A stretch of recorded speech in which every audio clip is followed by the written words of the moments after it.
என்னது Jadeja out of சிஎஸ்கேவா?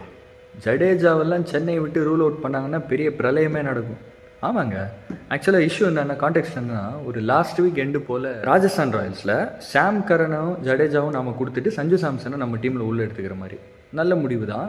இரு நான் முடிச்சிடுறேன், திட்டாதீங்க. ஏன்னா தோனிக்கு அப்புறம் மஹிபாய்க்கு அப்புறம் வந்துட்டு ஒரு கேப்டன் விக்கெட் கீப்பர் வந்துட்டு அவங்க இருக்கிறது ஓகே. ஆனால் அதுக்காக ஜடேஜாலாம் நம்மளால் கொடுக்க முடியாது. அஃப்கோர்ஸ் சாம் கரனும் பயங்கரமாக கான்ட்ரிபியூஷன் இருந்திருக்கு, நான் இல்லைன்னு சொல்லலை. ஆனால் ஜடேஜாவோட கான்ட்ரிபியூஷன்லாம் கடந்த 2012 9.8 crores வந்து ஜடேஜா வாங்கியிருந்தாங்க.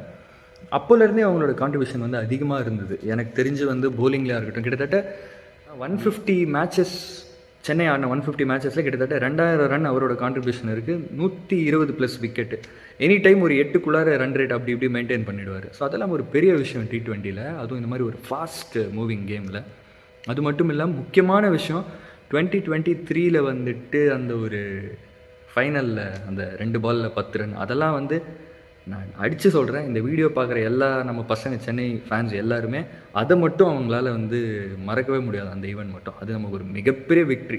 ஆல்ரெடி சுரேஷ் ரெய்னா வந்து ஒரு சின்ன கான்ஃப்ளிக்டில் ஏதோ ஒரு சம் மிஸ்ஹேப்ஸில் டீமை விட்டு போனதே வந்துட்டு நமக்கு ஒரு பெரிய பெயின்ஃபுல்லான ஒரு இதுவாக இருக்குது. அஃப்கோர்ஸ் ஜடேஜாலாம் வந்து டீமில் இல்லாமல் இருக்கிறதுன்றது வந்துட்டு ரொம்ப நல்லா இருக்குங்க. ரொம்ப ஒரு மாதிரி அது ஒரு ஃபேமிலிங்க. அது நீங்கள் யோசிச்சு பாருங்கள், தோனி, ரெய்னா, ஜடேஜா. இப்போ ரெய்னா கிடையாது, அவங்க இல்லை. ஸோ ஜடேஜாவும் இல்லை. அதுவும் ஒரு மீம் பார்த்தேன், 3 பேரும் இருக்கிறது வந்துட்டு 2 பேரை வந்து பிளாக் அண்ட் ஒயிட்டில் போட்டு தலையை மட்டும் எல்லோவில் போட்டிருந்தாங்க. அதெல்லாம் ரொம்ப ஒரு மாதிரி இருந்துச்சு.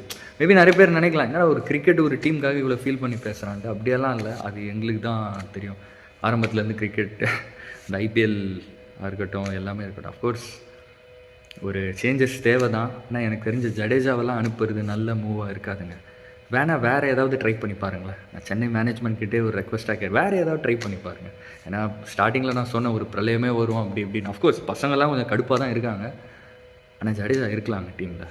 அதுதான் என்னுடைய ஒரு கருத்து.